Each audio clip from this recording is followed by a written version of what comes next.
ஆனால் இந்த பொம்மை முதல்வர் இதையும் வேடிக்கை பார்த்து கொண்டு இந்த சைக்கோ அதிகாரி அருண் மீது கூட நடவடிக்கை எடுக்க அருகதை இல்லாத ஒரு முதல்வராகத்தான். உங்களோட அசையும் சொத்து, அசையா சொத்து, ஸ்கூட்டி இருக்குதா, அதுக்கு ஆர்சி புக் இருக்குதா?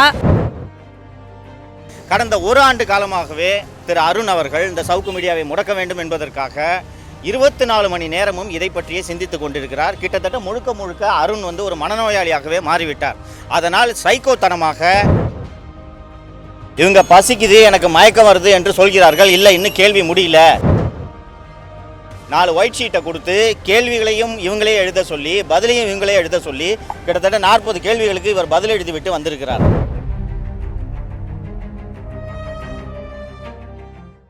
இந்த எஃப்ஐஆரை பார்த்தீங்கனாலே தெரியும். நானும் ஏற்கனவே இது தொடர்பான விவரங்களை சொல்லி இருக்கிறேன். அப்படி இருக்கும்போது இந்த சவுக்கு மீடியாவில் பணியாற்றுபவர்களை அலைக்கழிக்க வேண்டும் என்பதற்காகவே மீண்டும் சென்னை மாநகர ஆணையர் திரு அருண் அவர்கள் ஒரு முழுமையான மனநோயாளியாக மாறி மீண்டும் எங்களை விசாரணை என்ற பெயரில் அலைக்கழித்து கொண்டிருக்கிறார். நான் கடந்த முறை விசாரணைக்கு வந்தேன். அந்த விசாரணையில் என்ன கேள்வி கேட்டார்கள் என்ற விவரத்தை நான் பதிவு செய்தேன். இந்த வழக்கில் நீங்கள் இந்த மாதிரி ஒரு குறிப்பிட்ட ஆளை கொலை செய்யறதுக்கு ஆள் அனுப்பிச்சிங்களா இல்லையா, இவ்வளோ தான் கேள்வி. ஆனால் இன்று 12 மணிக்கு மாலதி அவர்கள் இந்த காவல் நிலையத்தில் ஆஜரானார். என்ன விசாரணையில் நடந்துச்சு, என்ன கேள்வி கேட்டாங்கன்றதை அவங்களே பதில் சொல்லுவாங்க. சொல்லுங்கம்மா.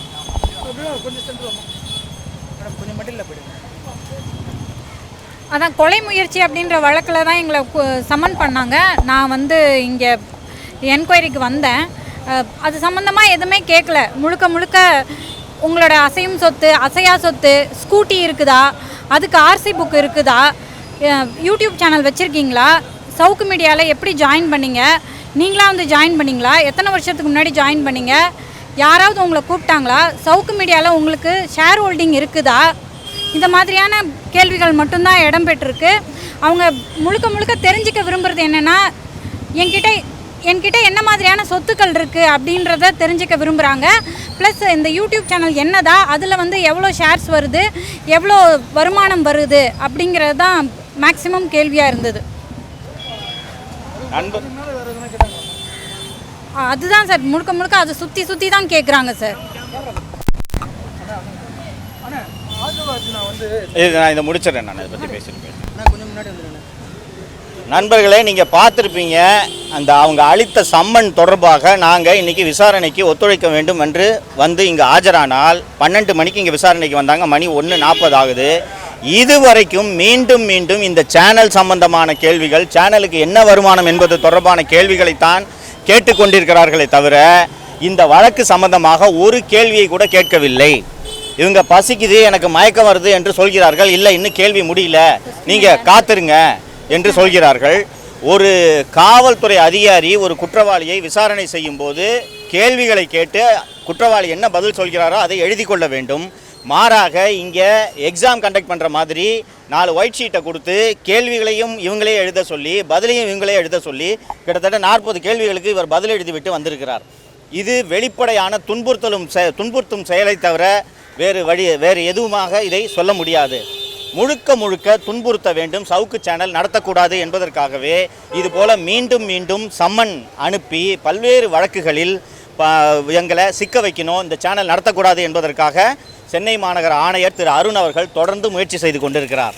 நாங்கள் நீதிமன்றத்தின் உத்தரவின் அடிப்படையில் இந்த விசாரணைக்கு ஆஜரானோம். பார்த்தீங்கன்னா இவங்க மாலதி அவர்கள் குறிப்பிட்டது போல் எவ்வளோ வருமானம் வருது, யார் ஷேர் ஹோல்டரு, எத்தனை சப்ஸ்கிரைபர்ஸு, எதுக்கு வேலைக்கு சேர்ந்தீங்கன்னு இந்த வழக்குக்கும் இதற்கும் சம்பந்தமில்லாத கேள்விகளை இவர்கள் மீண்டும் கேட்டுக்கொண்டிருக்கிறார்கள். எங்கள் நண்பர்களே, நீங்கள் அத்தனை பேருமே பத்திரிகையாளர் தான். நாங்கள் டெய்லி யூடியூப் சேனலில் நாங்கள் ஷோ பண்ணணும். காலையில் போய் ஷூட்டிங் முடித்தாதான் மாலை 6 மணி அல்லது 7 மணிக்கு நாங்கள் வீடியோவை வெளியிட முடியும்.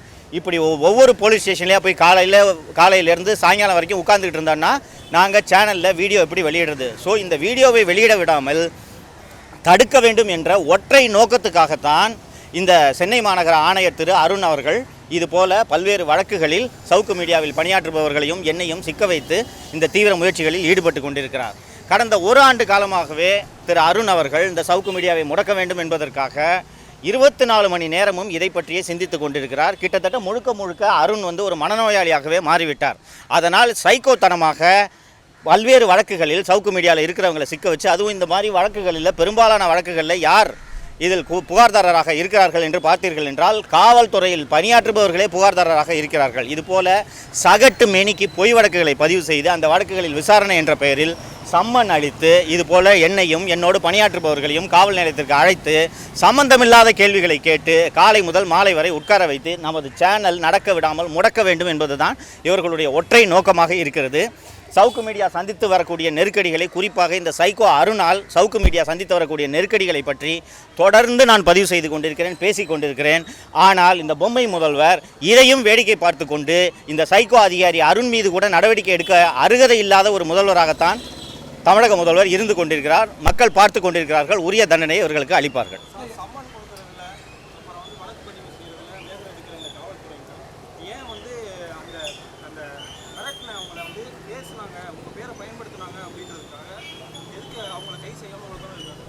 சார், சரியாக கேட்டீங்க. இந்த வழக்கையே நீங்கள் எடுத்துக்கிட்டிங்கன்னா அடையாளம் தெரியாத ஒரு 5 பேரை நான், என்னோட பணியாற்றும் மாலை மற்றும் லியோ ஆகியோர் அனுப்பி ஆயுதங்களோடு மிரட்டல் விடுத்ததாக தான் இந்த வழக்கு.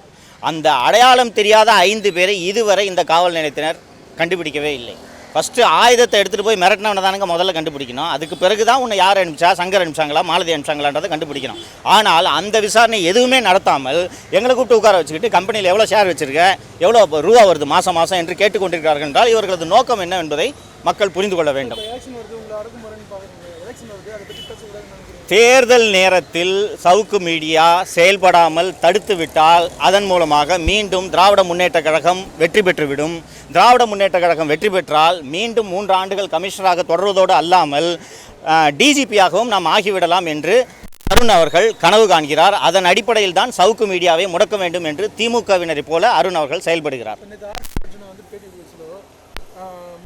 ஜெயலலிதா ஆட்சியில் கலைஞர் அரசு பண்ண சொல்ல கூட கனிமொழி தான் ஸ்டாலின் எங்கே போனாலும் திரு கருணாநிதி அவர்கள் கைது செய்யப்படும் போது, அந்த நள்ளிரவில் கைது செய்யப்பட்ட போதும் சரி, மறுநாள் அவர் நீதிமன்றத்தில் ஆஜர்படுத்த போகும்போது மட்டும்தான் ஸ்டாலின் அவர்கள், கருணாநிதி அவர்கள் நள்ளிரவில் கைது செய்யப்பட்ட போது அன்று இரவு ஸ்டாலின் அவர்கள் பெங்களூரில் இருந்தார் என்பது அனைத்து பத்திரிகையாளர்களுக்கும் தெரியும். அவரது மகனே நேர்காணலில் தாத்தா கைது செய்யப்பட்ட போது அப்பா ஊரில் இல்லை என்பதை பதிவு செய்திருந்தார். அந்த கலைஞர் அவர்கள் கைது செய்யப்பட்ட போது, அந்த கைது செய்யப்பட்ட தருணம் முதல் சென்ட்ரல் ஜெயிலுக்கு எடுத்து செல்லப்பட்ட போதும் சரி, சிபிசிஐடி ஆஃபீஸ்லேயும் சரி, திருமதி கனிமொழி அவர்கள் தான் கருணாநிதியோடு இருந்தார் என்பதை நாம் எல்லாரும் பார்க்க முடியும். ஒரு ஸ்டாலின் அவர்கள் அன்றைக்கி ஊரில் இருந்து தானே கூட இருக்க வேண்டியதானே, எங்கே போனார்? அதனால் தப்பு பெங்களூருக்கு சென்றிருப்பதாகத்தான் பத்திரிகையாளர்கள் மத்தியில் இருக்கக்கூடிய தகவல். இன்றைக்கி இன்னும் விசாரணை முடியவில்லை. நாங்கள் அளித்த சம்மன் தொடர்பாக அந்த சம்மனுக்கு மரியாதை அளிக்க வேண்டும் என்ற அடிப்படையில் நாங்கள் இந்த காவல் நிலையத்தில் வந்து ஆஜராகி இங்கே பதில் சொல்லிகிட்டு இருந்தாங்க. 1.5 மணி நேரம் விசாரணை நடந்தது. இந்த 1.5 மணி நேரமும் வழக்கு சம்பந்தமாக எதையும் கேட்காமல் மற்ற விவகாரங்களை பற்றி, யூடியூப்பை பற்றி, வியூஸை பற்றி, எவ்வளோ பணம் வருதுன்றதை பற்றி, மாலதி பேரில் எவ்வளோ சொத்து இருக்குன்றதை பற்றி தான் கேள்வி கேட்டுக்கொண்டிருந்தார்கள். 1.5 மணி நேரம் நாங்கள் விசாரணைக்காக ஆஜராயிட்டோம். நீங்கள் வழக்கை தவிர மீதி எல்லாத்தையும் பற்றியும் கேள்வி கேட்டுக்கிட்டு இருக்கீங்க. மேலும் ஏதாவது தேவைன்னா திருப்பி சம்மன் கொடுங்கன்னு சொல்லிட்டு நாங்கள் கிளம்பி வந்துட்டோம். நன்றி.